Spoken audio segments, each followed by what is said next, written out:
Okay, welcome everybody. Thank you so much for coming along tonight. I just want to share how the evening's going to go and invite you, if you've got any questions, to feel free to put them in the chat as Cam does his presentation. And hopefully we'll have a little bit of Q&A time at the end, and we might get to share your questions then.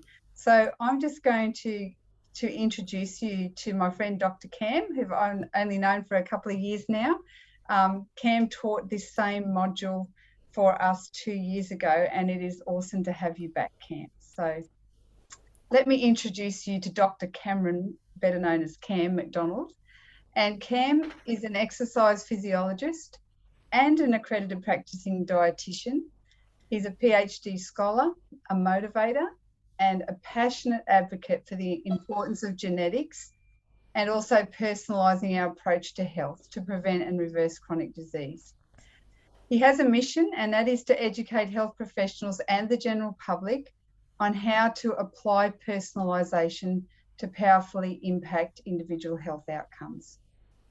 Cam is actually the CEO of Precision Health Alliance, and his absolute passion is communicating the principles of personalised health in a way that's easily understandable and immediately implementable for individuals, which is really powerful. And I want to quote Cam in saying, when individuals understand the strengths of their unique biology, it affords them an exact pathway to better health in a way that seems and is easy. So Cam's topic tonight is precision health, finding your best lifestyle medicine. And I know you're going to enjoy it, so I'll hand it over to you, Cam. Thank you very much. Thanks very much, Mel, and it's absolutely wonderful to be here with you all this evening. Thank you so much for attending. It's a real treat to be able to work with Avondale University in this capacity, and this being our second time around doing some work with you around precision health and making sure that that's a really well-known component of what you're doing in lifestyle medicine. It's very, very important. So Mel summarized it pretty well. I'm a dietitian, exercise physiologist, and I guess why I became both and sort of how that's sort of thread through the rest of my career is I very much started out with this idea in third year exercise physiology that we could actually do something about diabetes. Well, one of my lecturers, his name was Chris Czar at the time. He's a wonderful lecturer, a wonderful practitioner, a great person generally in ESSA, Exercise Sports Science Australia. He described to me how you can significantly improve insulin resistance and sensitivity just by getting your body moving a bit more. I was like, gee, that sounds so interesting. And I said, well, we've just got to get everybody exercising and then we'll fix this diabetes thing. So I thought, great. And then I thought, well, I started studying a bit of nutrients and metabolism, and I said, okay, well, I think I need to know a little bit more about this. So that was right at the end of my first degree, and within a week I'd enrolled in the Master's Dietetics and Nutrition at the Gold Coast, and then started working in practice, and I was in a hospital, and I took up my PhD after a year and a half in hospital because I realized that it was not the thing that I wanted to do was to stop people getting more sick after they've been in hospital. I wanted to prevent them being in hospital in the first place. And during my PhD, I was working with omega-3 and exercise and doing some really great stuff in that space, and came across the lifestyle medicine group. And I was fortunate to be part of a very, very small contingent, about 40 people when it was a very small organization, and I was on the board there for quite a while. And I got to see the likes of Gary Egger and those real grandfathers of lifestyle medicine. I don't know whether they'd call themselves grandfathers yet, but definitely I'd say honorary fathers. And they were able to really open my eyes into there's more to it than just nutrition and exercise. There's a whole game of environmental factors that are really important. And so my journey of finding what's next, it very much led me to understanding that there's more that's impacting food than just food itself. And then I started seeing that some people weren't responding like I would want them to. I was doing my PhD, it was an intervention trial, but I was also working private practice, and I was starting to see that I would give people advice, but they weren't necessarily responding the way that I thought they would, which was a pain because I was reading all of the evidence and I was putting everything I thought in front of these people to get the best result, and they still weren't changing. So I started looking at genetics, and I found, very fortunately, really, and who are the world leaders in the application of precision health on the first day that I started looking into personalization and genetics. And that was an organization called PH360 then. It's now called Shea. And since then, 2013, I've been a leader and the educator of this particular organization. But really, everything that we're doing is striving towards a very big result for the planet. And so this is very much today's topic. It's coming from all of the learnings that we've seen in this space over the last couple of decades that this work's been done by our group, but also in the last 8 years when I've been working very actively with them as well. And so I wanted to start, where you do in your first, when you first get exposed to what is affecting the body and what is affecting its health. We look at these lifestyle factors, the nutrition, anxiety, stress, technology, you can read them all there. The nasty malodors that it's been perfectly word gamed into, which is great. And we are constantly playing with these things. What's the best nutrition? What's the activity that we've got to do? What's the environment that we've got to have for individuals? This is what it's all about. So we're playing around with these to try and alter what we think is going to indicate better results. And so we have these factors that are driving markers. So yes, I make you do exercise to increase your cardiorespiratory fitness. I get you to be stronger in your muscles. I get you to change your body composition. I get you to improve your blood markers, your insulin signaling, your inflammation, your mental health, your nutrient sufficiency. And then we may measure things like oxidative stress and free radicals and heart rate variability and sleep quality, which aren't always measured as frequently as they could be. But the point that I'm trying to make right here is we try and change our environment to change these markers.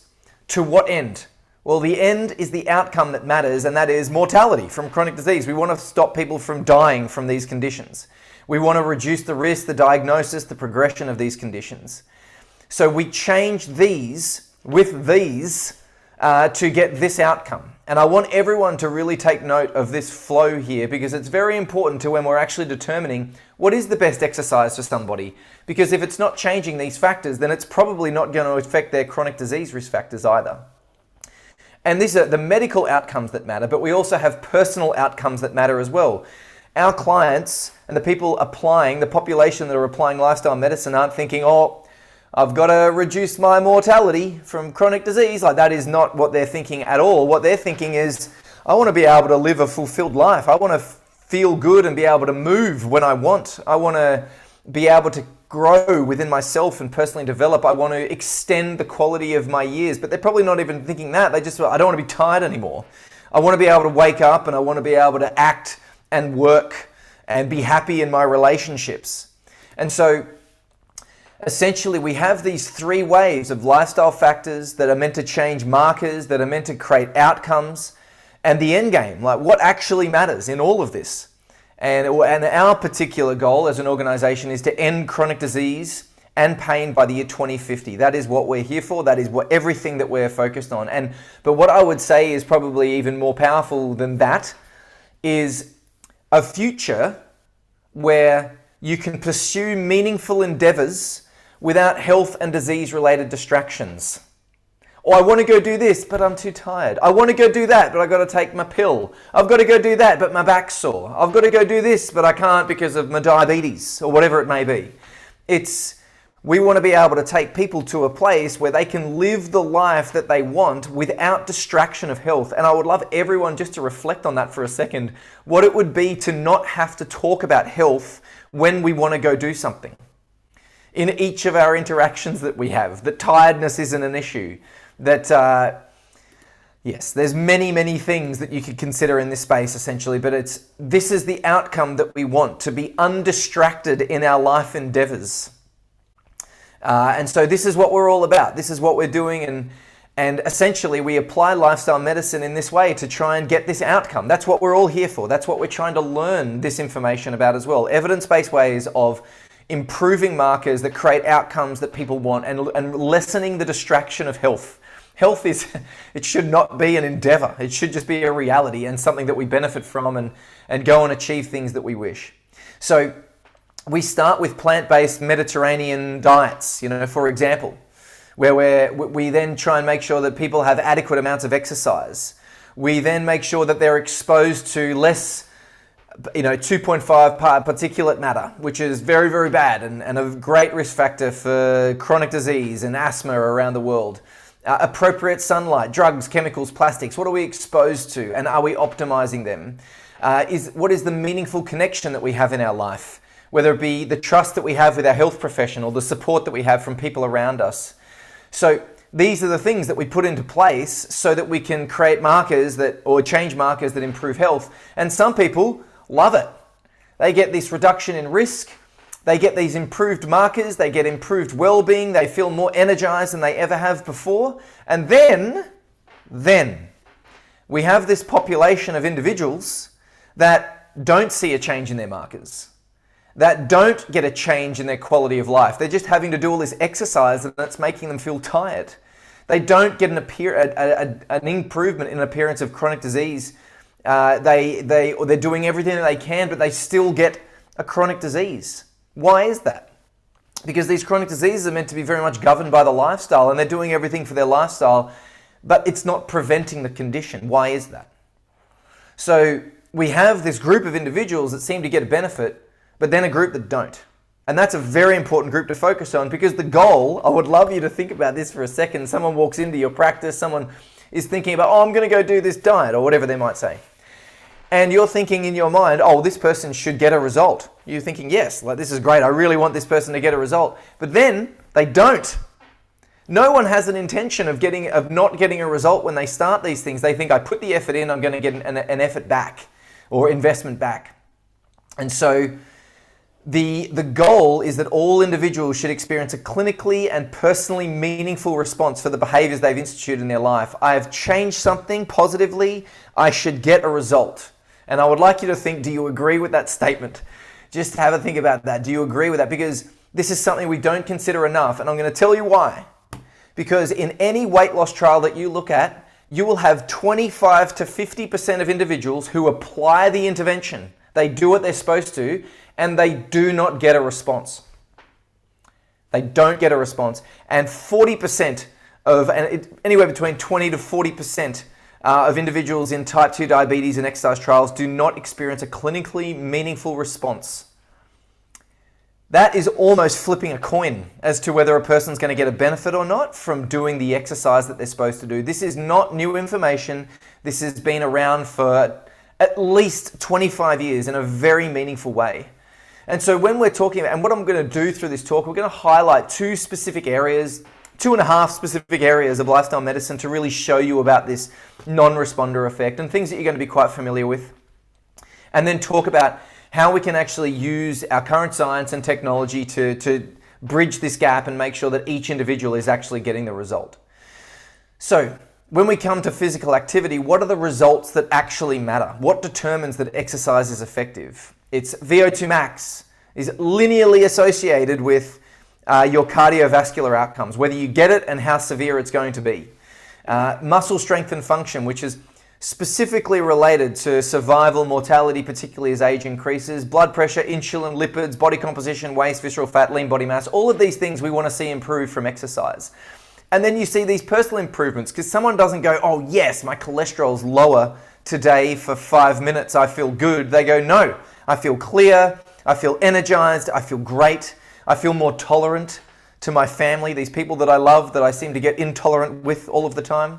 And then a sense of achievement and all of those things that come along with exercise. So these results matter. Now, what I want you to imagine for a second, you've just gone into an exercise program and you've exercised 3 times per week at 75% of your VO2 max, which is it's pretty much 3/4 as hard as you can go, for 3 times per week for 6 months.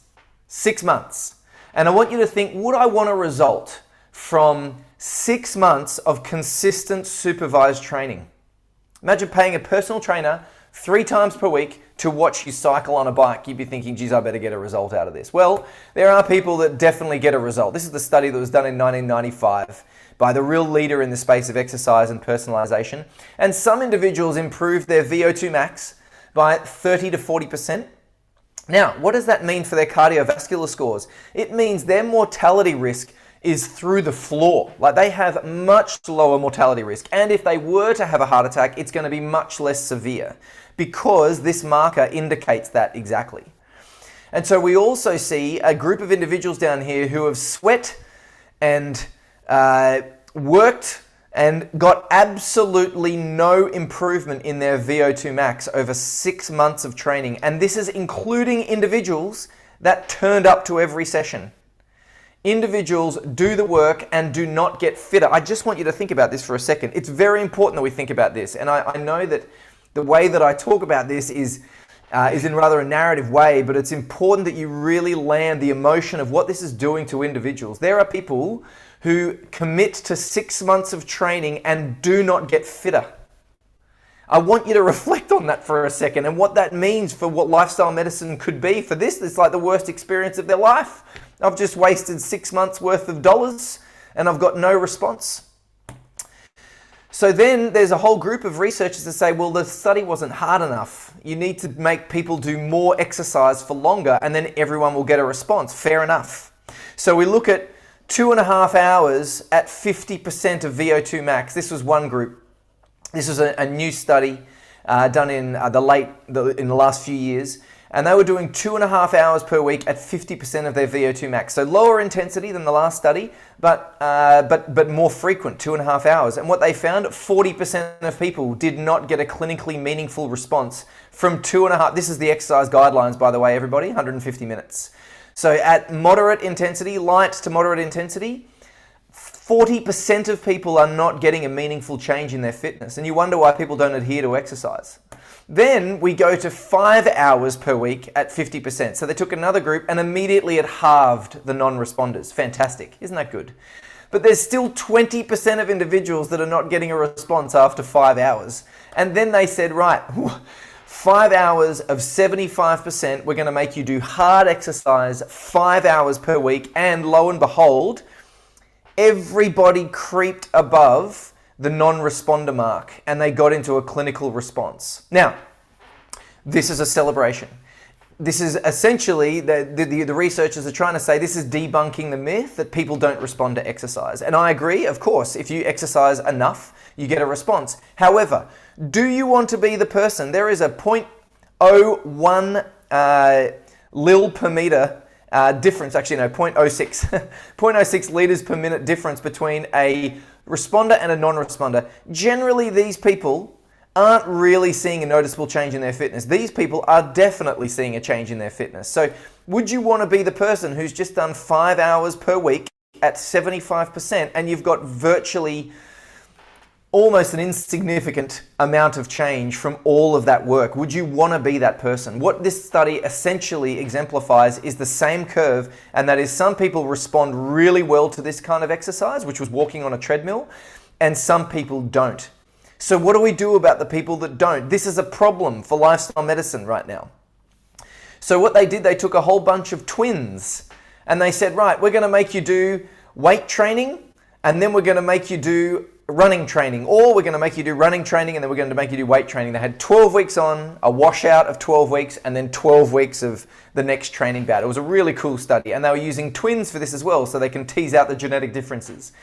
What they find, very simply, is that if you train people for strength, everybody gets at least a little bit stronger, but some people get a lot stronger than others.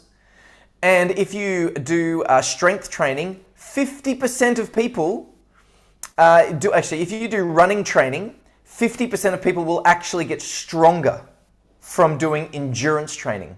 I want everyone to notice that for a second. Normally you would think, I want to get stronger, I go and do strength training. This is saying you can do aerobic training and get stronger, which is not normally what the laws of specificity of exercise talk about. We also saw, though, if you the 86% of people get fitter from doing running training, but 14% of people don't.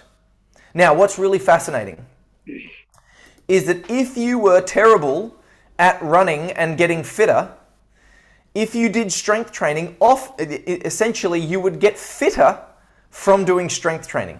So if you didn't work at one, your body would often work at the other. If you weren't responding to aerobic training, you would often respond, or 96% of people in the cross would find a response somewhere.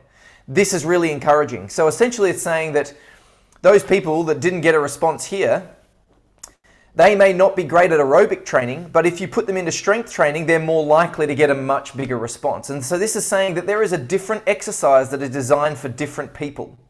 And not everyone should be recommended the same exercise. That's very important because not everyone's going to get the same benefit. They also looked at the change in body composition. So if you do resistance training, 84% of people improve their lean body mass. But what they found, you can still see here only, there's still 45% of people that didn't get a change in their fat mass from resistance training. But if you didn't get a response from resistance training, and you started doing aerobic training, then we saw a rescue of this response. We would see 50% of people that didn't respond from endurance, or from resistance training, would respond with endurance. And so by switching exercise, you're more likely to get a response. Hopefully I've made that clear enough for you all. But then there's still these people that don't respond to either intervention. So some people respond really well to strength, some people respond really well to this, some people don't respond to either. And why is that? So, and the reason why I'm telling you about all of this is because we're out there just saying, hey, everybody go and exercise.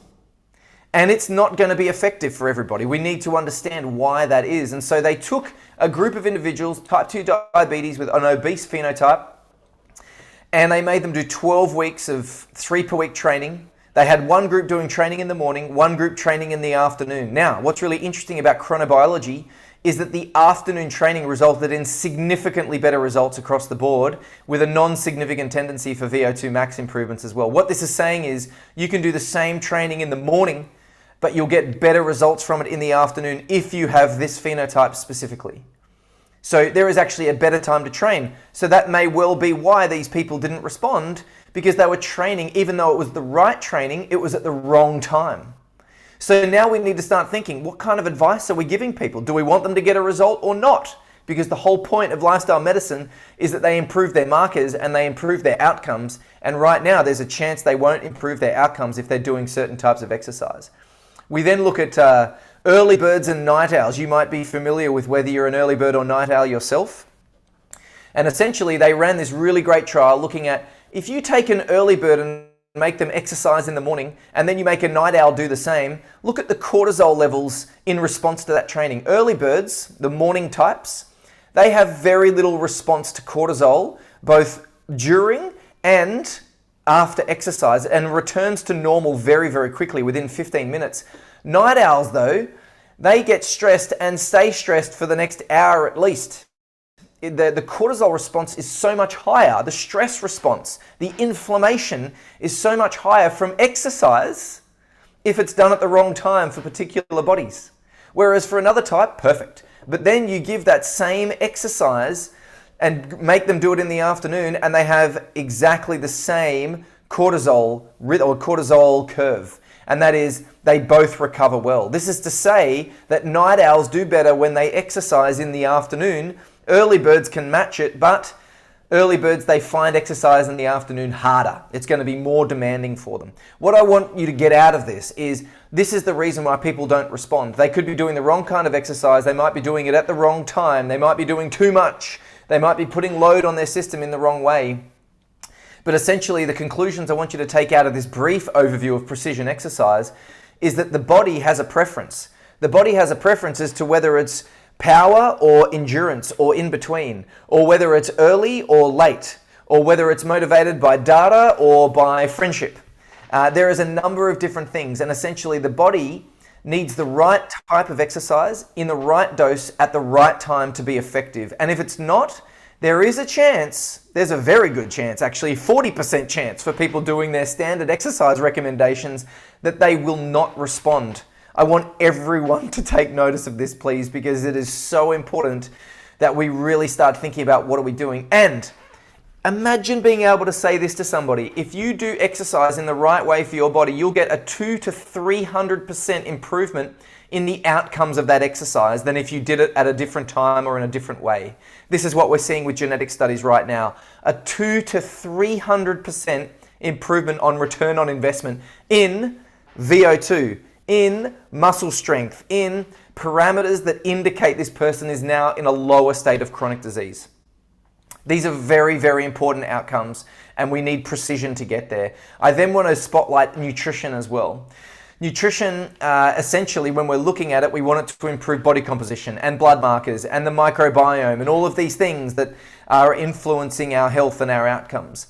We want our personal improvements. It might be digestive function, it might be energy levels, it might be discipline and motivation. These are the things that are actually supporting us and making us feel good for doing what we're doing. So these are the results that we want out of nutrition. Excuse me. But then when we look at just giving a standard diet to someone, oh, we've got to lose weight because that's important for chronic disease. Great. Let's give everyone the same relative calorie intake. And they gave twins the same relative calorie intake, and they started to see how much weight do they put on if we overfeed them. Essentially, people put on 3 kilos or 13 kilos or somewhere in between, eating exactly the same food. I want everyone to take notice of this because you cannot give people the same food and expect the same results. This is a very simple genetic study that indicates that exact thing, and the same relationship is seen with weight loss as well, the same variation as due to genetics. But then we look at the chronobiology of food as well. So it matters what genes a person has based on the foods that we provide them. We then look at the phenotype, this obese type 2 diabetic requiring insulin phenotype.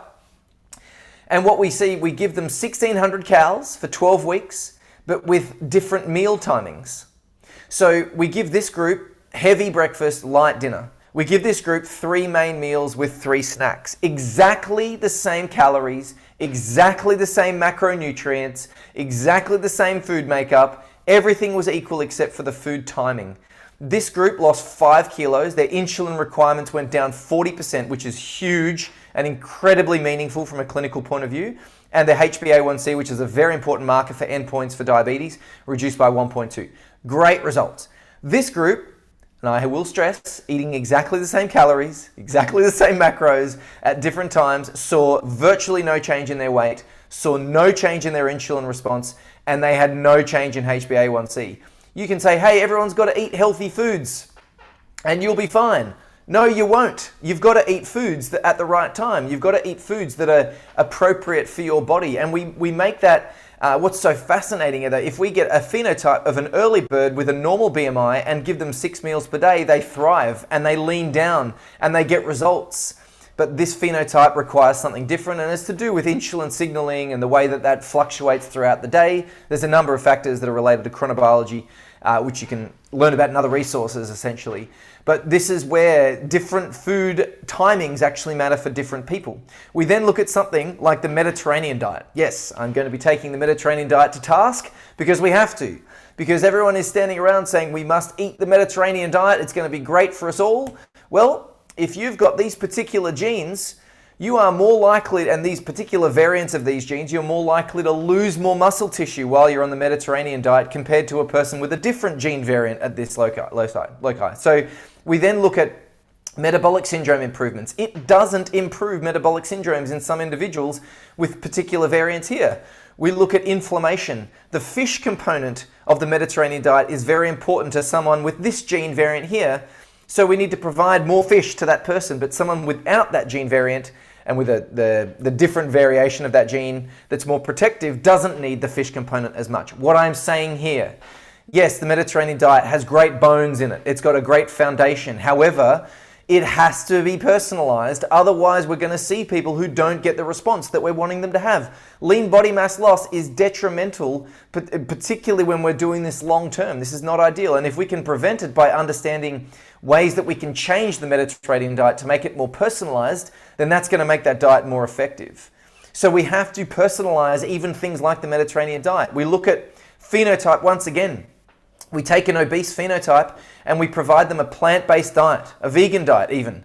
And what we'll see is significant improvements in markers of CVD, type 2 diabetes, obesity. But if we give them lots of protein, we will see an increased risk of cardiovascular disease and type 2 diabetes. But then we take this low BMI phenotype, and if we take all of the animal proteins away, it actually increases their fracture risk because they don't have the mineral density and the proteins that are actually supporting them and making the bones that they need and maximizing their bone mineral density and increasing lean body mass. And what's fascinating, in aging populations where low BMI is a definite risk, red meat and intake is sometimes related to a reduction in inflammation and improvements in metabolic markers that we're considering are important.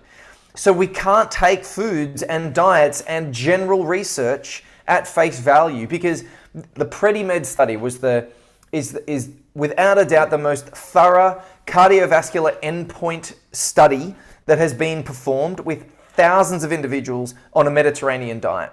And it's the post hoc analyses of the Mediterranean diet that's actually showing that people with different genes respond differently to this. And this is why we still saw a lot of people have heart disease as part of that trial. It reduced the risk of it, but it still didn't resolve it.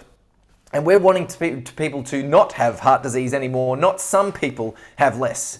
This is very important. And so then we start getting into the specifics of food as well. We might take something like broccoli. And when we look at nutriphenomics, which is how does the food influence the phenotype of a body, what are the total effects of the food on the body? Broccoli is wonderful for modulating the enzymes that work within our liver to detoxify our body, to get rid of various toxins, including caffeine. It's very good. It's got fiber and certain polyphenols that are helpful for the microbiome, but it also contains goitrogens and it's also got salicylates. Now, broccoli is considered a superfood, but if you give it to somebody who's salicylate intolerant and has subclinical hypothyroidism and you give them raw broccoli salads every day, all of a sudden it's worsening their thyroid function and it's giving them hives and significant fatigue because they're eating the wrong foods, even though it's having a positive benefit on their caffeine metabolism and their microbiome. For this individual, it's creating a lot of stress. Broccoli is not indicated for this individual. We can get fiber and these polyphenols, and we can also reduce our caffeine intake instead of putting the body through this broccoli that's meant to be helping it, for example. So what I'm saying here is that in order for nutrition to be appropriate, it needs to be for the individual. It's not about whether foods are good or bad. It's about whether the food is good for the individual right now. That's very, very important. And this is why precision nutrition is so complex. We need to account for all of the different aspects of the individual. We need to account for all of the different aspects of the environment which is influencing the individual. And then we need to understand all of the different components of the food as to how this is going to influence each of these different components up here too, to get the results that we need. Now, this is complex, and we're obviously going to come to a solution with all of this, but this is why precision nutrition is tough. This is why these things are so, this is why often there's a lack of willingness to participate in really personalized nutrition protocols because of the complexity. There are so many moving parts with understanding what's the appropriate food for an individual. But if we unlock that, we unlock the potential to really achieve what we're looking to do.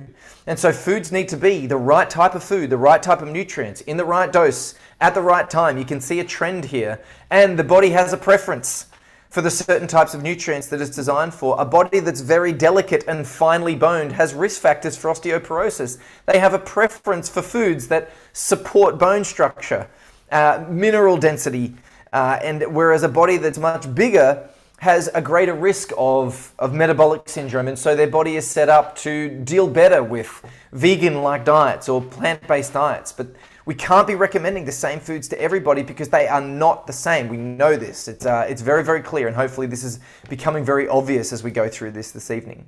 And then we look at something like the biology of behavior. So yes, we've got this awesome precision exercise advice and nutrition, but then we've got to get people to do it. And we look at studies on motivational interviewing. The non-responder statistics on motivational interviewing is incredibly high. It's around about 50%. 50% of people that go through motivational interviewing in trials don't respond. This is a problem. Cognitive behavioral therapy, the same statistics, 35 to 45% of people don't respond to cognitive behavioral therapy. Probably the most popular methodology in psychotherapeutic tools. And then So what do we do about that? How do we become more precise about our behavior change? And this speaks to meaningfulness, alienation, loss of self-identity, relationships and addiction. The way that we relate to the world around us cognitively these are the nasty malodors that we spoke about at the start that this relates to. So I want to share a little bit about that. We have behavioural genetics, which unequivocally have the most powerful impact on our personality. It is not our parents. It is not how we are brought up. It's not the life lessons that we've been taught by the people around us. Our genetics are stronger than any other influence into our personality and our intelligence. More powerful than any other factor put together. I need you to land this for a second, because these are things that are biologically built into an individual. Also, and this is some of the work that we've done in this space, which is incredibly innovative, and we've looked at how people use their brain. Some people use the front part of their brain more predominantly to process thoughts. Some people use the back part of their brain predominantly to navigate the world. We have various regions of the brain that we use more predominantly. And this makes us visual learners, or compartmentalized linear learners, or to focus on words, or to focus on the intention. Even as we go through this right now, there'll be some individuals that are saying, oh, look at the pretty colors on the head map there. Other people are going to be thinking, oh, I wonder what the details of each of those words are. I need the detail. I want to be able to analyze it. And then there are other people that are just focusing on my word choice because they're using the left temporal part of their brain and they're just analyzing grammar. So different people will look at the same image and hear the same education in a different way based on the way that they use their brain. We know this. We talk about learning styles all of the time, but there's a biological foundation for this. There's a biological foundation for our chronobiology. Some people are early birds. Other people are intermediate. Other people are late. We have those individuals that are up. They're fired up. They are getting into their work at 7 o'clock and they're already through 11 tasks. We have the other night owl who's just warming up at 10 a.m. after 2 coffees. They're just awake now, but they'll cruise on through the night and they'll get an incredible amount of work done later on in the evening. Their tolerance of stress cognitively in the morning is terrible. Same as their exercise, as we spoke about before. But then we also have different genetics that are determining whether we're going to be sensitive to neurotransmitters and hormones, and this can make us action-oriented. Higher testosterone exposure can make us more action-oriented people. Higher prolactin and estrogen levels makes us more nurturing. And these are dominances that are found within our body that change the way our body develops, that are present throughout our life. People are nurturing when they come out of the womb. They are built this way. They have receptors to make them more nurturing, and you'll see this in children. So these things are built into our biology, and I want to give you an example because these influences are going to change the way that you coach somebody. If you're trying to convince an early bird who's a visual learner, who's action-oriented, that they should do and engage with lifestyle medicine and the exercise program that you've got for them, or the whatever it may be, if you give them lots of reading and give them lots of theory on paper, written words, they're going to be thinking, this is the most boring thing I've ever been part of. I just want to get into action. I want to learn through doing. And I'm a visual learner. Can you show me what we're doing? Then I'll learn and then I'll get into it. And we can do it first thing in the morning. Then I'll be happy. This makes sense to me because this is their biological preference. Versus if we take a night owl who's right into connection because of the oxytocin receptors that they have, and they are all about words, this individual doesn't want to be stressed first thing in the morning. They want to spend more time connecting and creating trust with you as a practitioner, listening to the words that you're saying. And then once they have that trust and connection, then they'll engage. Then they'll feel comfortable with you. But the first person, they don't need that at all. It's like, let's just try this. Let's see how it goes. And this is related to their adrenal system and how it responds in their body. So when you're coaching individuals, if you have an understanding of their behavioral tendencies, you can coach them better. You can say, yeah, let's get up first thing in the morning and do this. I'll just take you through it right now. And they go, great, this is exactly what I want. Versus, I'm going to talk to you about it. We're going to really get to know each other. I want you to know that I'm in this forever with you. And they go, oh my God, that's exactly what I want. And these two approaches do not work for both people.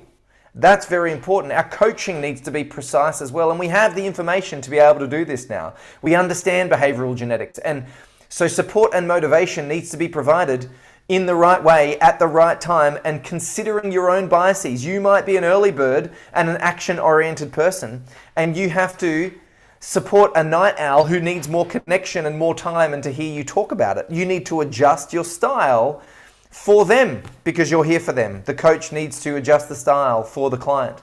And so the mind has a biological preference, and the goal is to match the environment to the biology for greater motivation. Hopefully this is making sense to you so far, and you're starting to see the importance of why we need to understand why people are different. And so we have all of these lifestyle markers that we've got to try and adjust, and every single one of them has individuality baked into it.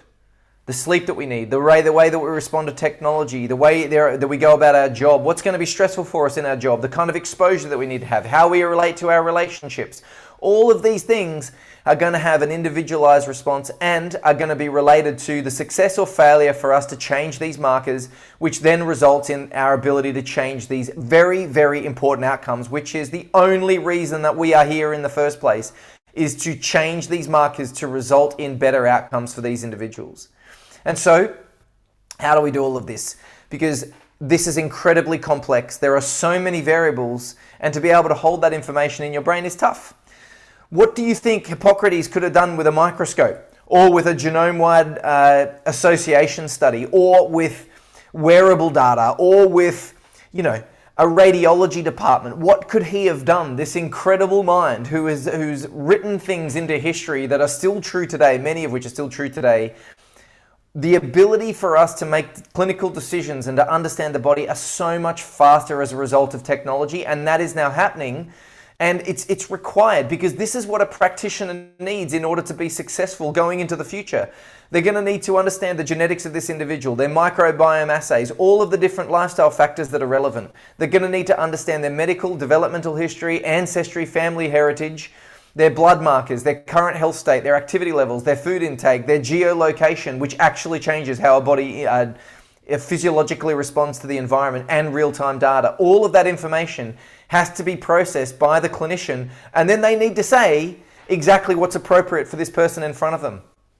That is a big ask, and it's not possible. It's not actually possible for our brain to compute all of that information, to know that this person has been in a state of stress this morning because they exercised at the wrong time. Their body jumped up from the caffeine that they had, and they've got a genetic history of caffeine sensitivity, and they haven't had broccoli in the last little while, so it's affecting them even more than it would normally. They've got a naturally heightened sense of anxiety in this session, which is changing their state. And I've got to be able to pick up on all of that, process it all, and then be able to say, okay, how am I going to adjust for this individual right now? But this can be done, and this will be done much more commonly with technology as we go. And I want to share with you some of the technology that's working right now. There was a really wonderful study, and bear with me on the details of this because it really exemplifies what's possible. Essentially, they took a large data set, 800 people, and they measured them across microbiome, blood tests. They measured them on standard meals, on continuous glucose monitoring, a blood glucose monitor every 5 minutes.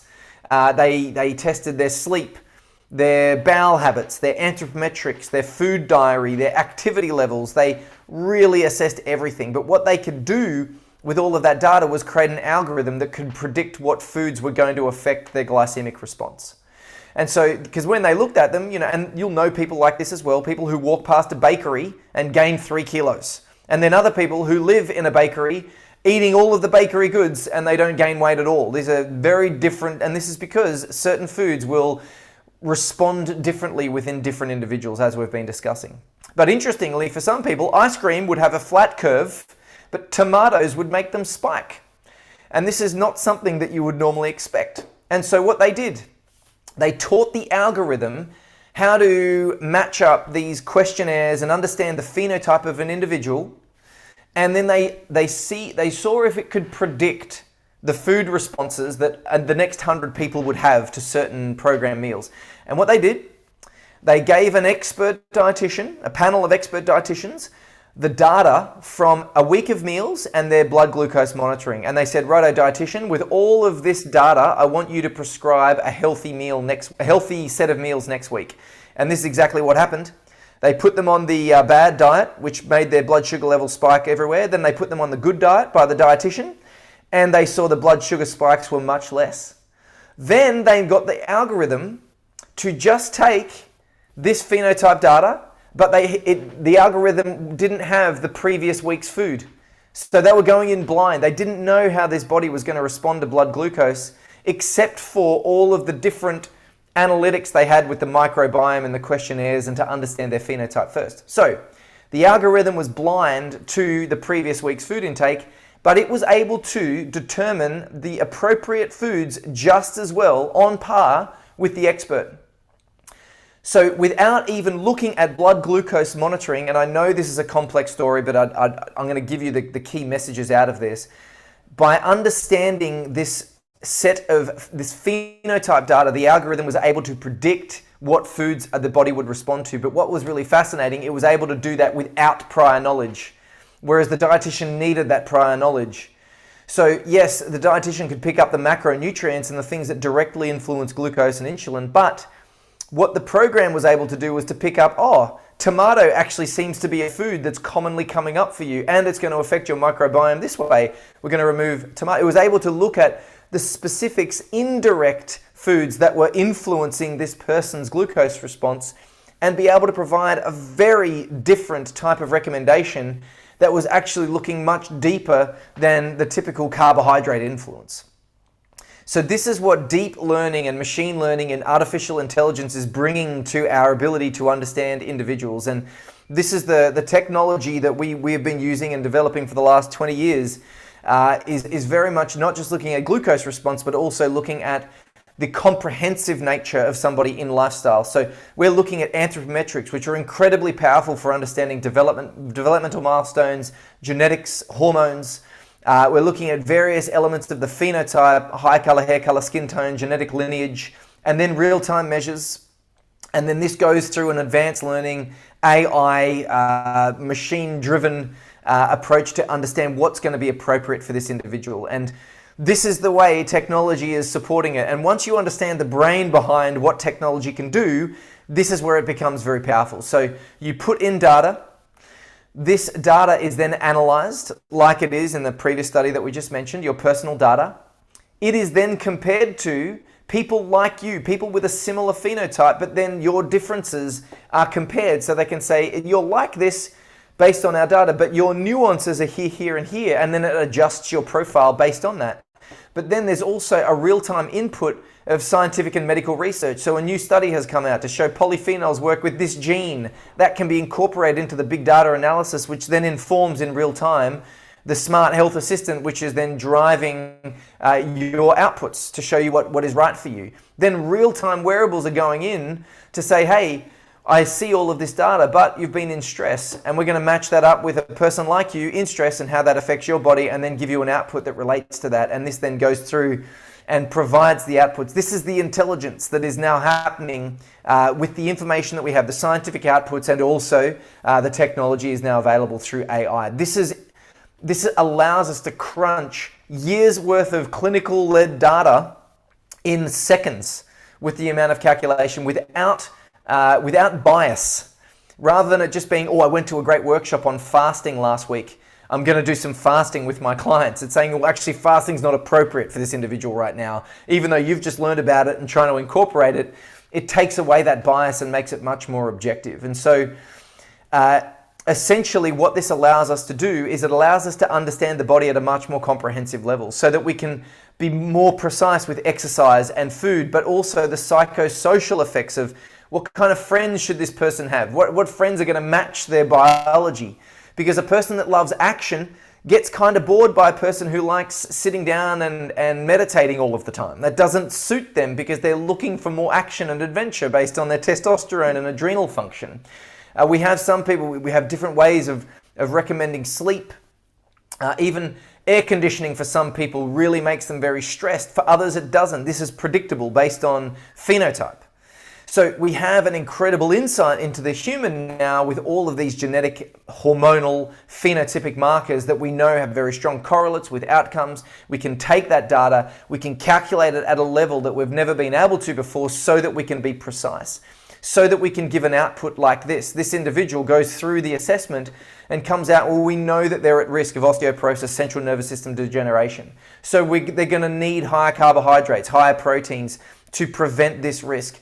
We also know they're going to need some maybe omega-3s that's going to have to be increased in their profile. We know that they've got longer limbs, which is indicative of type 1 muscle fibers, and they're going to be more suited to high rep, low weight weights, not heavy weights. We know that the way that their cognition works is they're going to be very analytical. You're going to need to be very structured in your coaching. The environment, they're very sensitive to cold due to their thermoregulatory capacity of their lower body fat and lower muscle tissue. And so they're going to need to be walking around with a scarf on, even in summer, if it's air conditioned inside. And that's going to really help their stress levels, their digestive function. Whereas this individual here comes out with a diabetes, hypothyroid risk, fatty liver risk. They're going to need a plant-based diet, 2 to 3 meals per day, and heavy strength training or long endurance training, and are more protective and nurturing in their psychosocial behaviors, and prefer cool environments. Imagine, because all of these things are influencing the outcomes of inflammation and stress on a system, imagine if you can start with a cheat sheet on an individual immediately, and you can say, this is what this system needs. This is this body's preferences immediately. This is what technology can do. This is how precision health is working right now. And so I want to share with you a couple of cases before we wrap up, and I'd love to, if we can, just have a few questions. But essentially, this is a very common story. A person who wants to lose weight, low energy levels and digestive function, gets put on a 1,400 calorie, 5 meal per day, low carb, plain food diet, broccoli and chicken. They do a 12-week boot camp first thing in the morning. They're an early rise, early to bed, no pain, no gain coaching. So this is a pretty standard person who's trying to do some lifestyle medicine and get fit. And what happens is they lose half a kilo in the first couple of weeks. They then don't lose any weight and they end up gaining a bit of weight and injuring themselves. If anyone has been through this process in your life, you will know this all too well, is that why can't I get results from morning exercise? I'm doing everything that I was told to and I'm not getting a result. So this person, this is a real case, was put through the assessment. And what we saw was that in 18 months, they'd lost 3 kilos of weight, which is not motivating. 18 months, 3 kilos, when they have 20 kilos to lose in their mind. So they were put through this where they were then told and output by the technology, like this person has a physiology that's better designed for 2 to 3 meals, moderate carbohydrate, lots of recipes, steady and strong. So morning walks only, lower stress in the morning, afternoon strength training, high stress in the afternoon. It was a night owl chronotype. Calm in the morning, evening energy, and the coaching should be about pleasure, not pain, because of the way that serotonin operates in their brain. They're not motivated by pain, they're motivated by pleasure. And so in 2 weeks, they lost 3 kilos. After 12 weeks, they lost 10 because the exercise was happening at the right time, the nutrition was timed at the right time, the micronutrients were appropriate, there was not a stress that was being placed on psychologically from the type of coaching that they were receiving, and so inflammation reduces, insulin sensitivity improves, and we start seeing a significant improvement in their body composition overall. This is a very, very simple case, but it's something that we have seen thousands of times because people like this are populous. They are very high in their representation within the population we have. So then we had a second case that presented with 10 years of joint pain, chronic migraines, blood noses every day, and brain fog. Living in the mountains, loved it. Organic foods every day. Excuse my colloquialism here, every day. But they were seeing an exhaustive list of specialists because they had this skin rash that wouldn't go away, all of these symptoms which were really debilitating. And essentially, she was at her wit's end. She went through the assessment, and what the technology with the environmental piece is able to find now, and that is that this individual, based on their genetics, are likely sensitive to altitude, and that is she needs to move down the mountain because at a certain altitude, it disrupts particular pathways within her metabolism, and this was picked up by the program. And then also kale was to be reduced as one of the very specific foods that was to be reduced. You would think never in your wildest dreams would you reduce kale for a health kick. So she moved to the bottom mountain, reduced kale, and got quite specific with her foods. And what we saw in 4 days, symptoms resolved, no headaches, no migraines I should say. The rosacea started clearing. We saw a cessation of blood noses, and in 2 weeks she was completely symptom free, because of things that were extracurricular to what would normally be considered, but they were specific to her. Not everyone has this issue with altitude. Not everyone has this issue with kale, but she did, and it could be picked up by the very specific algorithmic nature of machine learning and deep learning that the human brain We are not able to calculate the number of variables that are needed to understand a person in real time. So this is where the future is going. We were going to be getting augmented reality, real-time updates on what we need to be doing. It's going to be plugged into our wearables and what our friends are doing in our calendar, and we're going to be given recommendations on the cafe we should go past so that we could get a green tea, because green tea is optimal based on our stress levels that we've experienced the last 2 hours. And we need to listen to a particular song, which is going to, because the machine has a memory of what our heart rate does when we listen to a particular song, and it's going to help us calm down so that we can stay out of chronic disease, but rather be in a constant state of that stress and recovery balance, which is very important for overall health. So where I want to finish up tonight is reminding you that we have these things are influencing our ability to exact change on these things. But the only thing that matters, really, is that we get these outcomes. And so the way that we have to get there, the pathway to how we get there, is it has to be personalized. And I hope that there's been enough examples tonight for you to realize, oh, one thing does not mean the same thing for another person.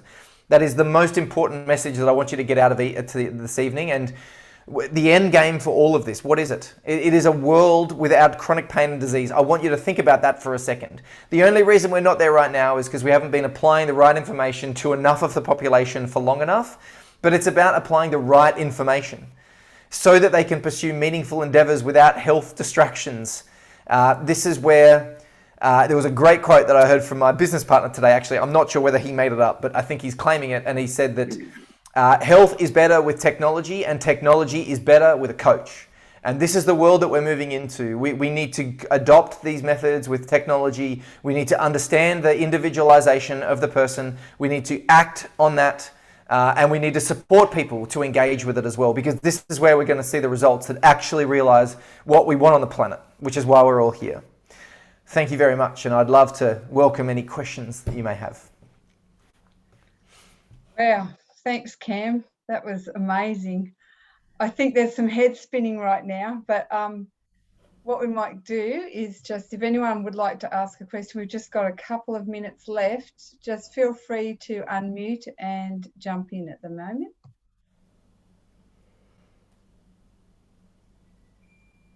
Very good. Yeah, so there's a great question here by Gina. It sounds like there's a lot for the individual to focus on. So my takeaway, keep it simple for me, is eat better, exercise more. So this is what I would say, Gina. I love where you're going with that. But ultimately, eat better can mean so many things. Oh, does that mean eat lots of broccoli and kale? Because most people would say that that's good. That's not necessarily going to serve you. And so while it seems complex when I explain it all, like, it is actually very complex. But the beauty of what we can do with coaching and technology is you step people through it. It says, oh, hey, it seems here that exercise in the afternoon is maybe 2 to 3 times better for you. How can we make that work within your schedule? You know, oh, it seems that broccoli may not be ideal for you at the moment. It might be better in the future when they go through a change in their health, because that's a very important part of it. But it's not recommended for you right now. There's some other foods that may be better recommended. Do you think we could start with some of those foods? It actually doesn't have to be complex in the delivery. It is incredibly complex in the creation of the recommendation. I agree with you. And this is the thing, you sitting there and your head spinning is completely normal, because we are not the ones that need to figure all this stuff out. It's actually the input from the technology and the evidence that is able to do it. And that's what actually makes this stuff very real for us to be able to implement at a personalized level. Because this is the very reality of this, is if we provide people information that is not relevant to them and they go and do it and don't get a result, they blame lifestyle medicine for why they're not getting a result.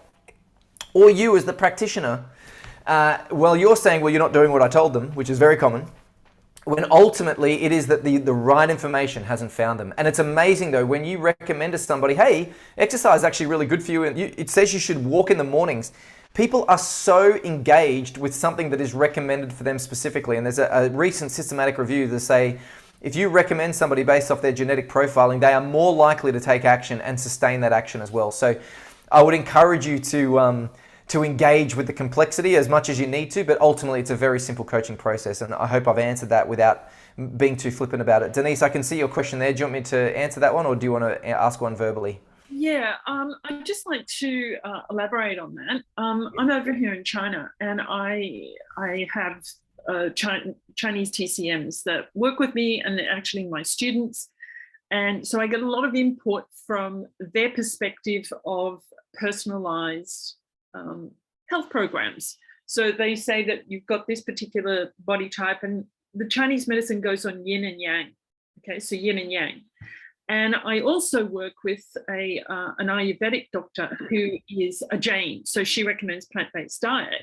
And I find myself fascinated at times because both of these different, very ancient ways of looking at health can sometimes be really spot on with saying, you are this particular type, you need to eat this type of food, meditate at this time of the day, and sleep at this time of the day, and exercise in this way. It's very specific. Have you ever compared how your scientific algorithm compares with some of the recommendations with these That's a beautiful question, Denise. And I actually focused most of my talk a couple of years ago specifically around this topic, and that was how ancient medicine, the Eastern and Western medicines, if they're merged together, actually create a perfect top-down, bottom-up way of looking at health. So essentially, when we were forming the algorithms, we did extensive work in the Hippocratic method, the Chinese medicine, Ayurvedic medicine, right through to Western epigenetics. And we said, right, let's just test all of these theories. Let's revalidate these models. And we said, right, this part of Chinese medicine, accurate, because you've got this yang type or whatever it may be, but you've got these three yin nuances. And so they need to be accounted for in the food selection. But you don't see that at a macro level when people are just doing the assessment by eye.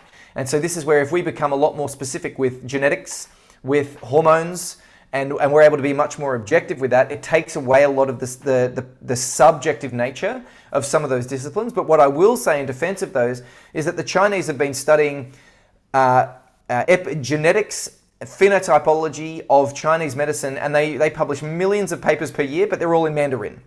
And so they don't reach the Western ears.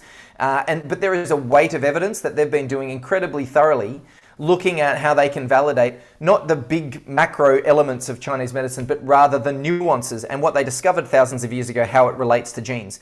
These were incredibly intelligent people of their time when they were developing these, and they developed them over thousands of years with incredible consistency.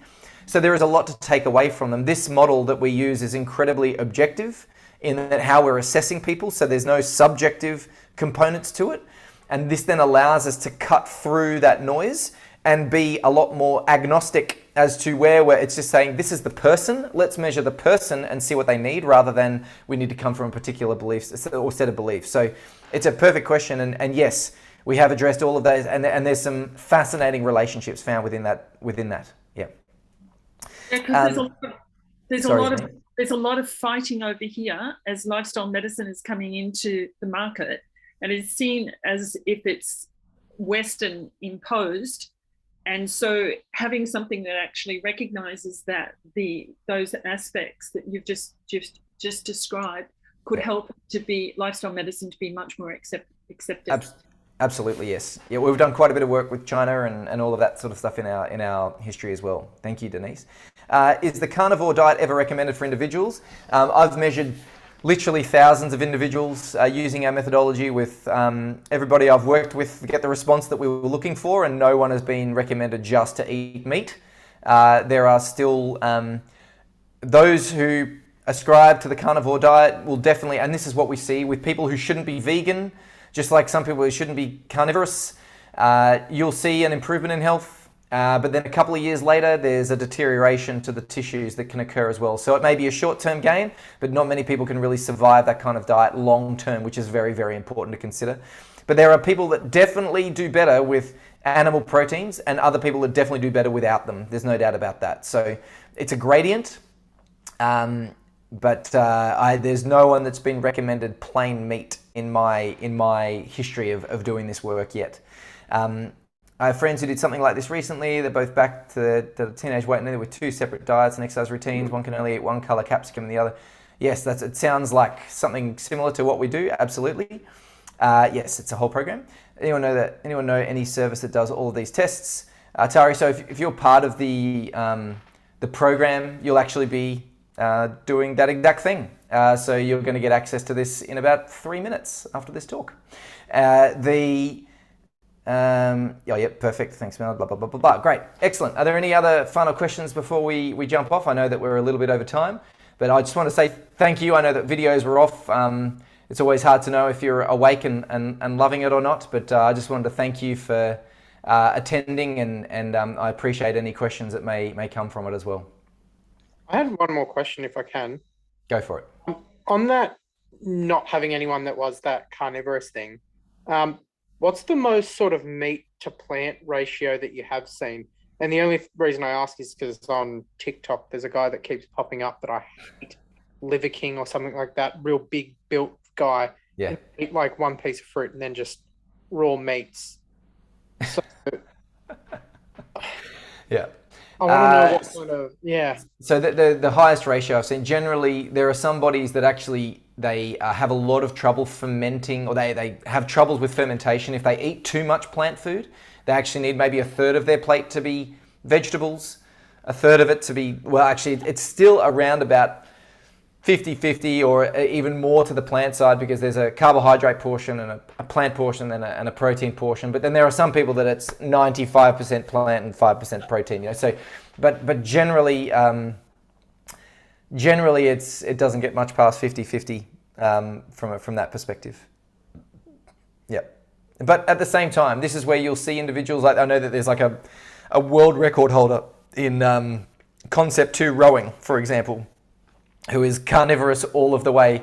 And if you go back into, they did a great study with Karen O'Day, did a wonderful study taking Aboriginals back to their homeland, and they only ate what was on the land, and all they ate was liver, brain, kangaroo, a bit of yam, and a bit of fish. Like, there was virtually no greens in there. There was just a bit of yam, sweet potato, and mostly fish and kangaroo.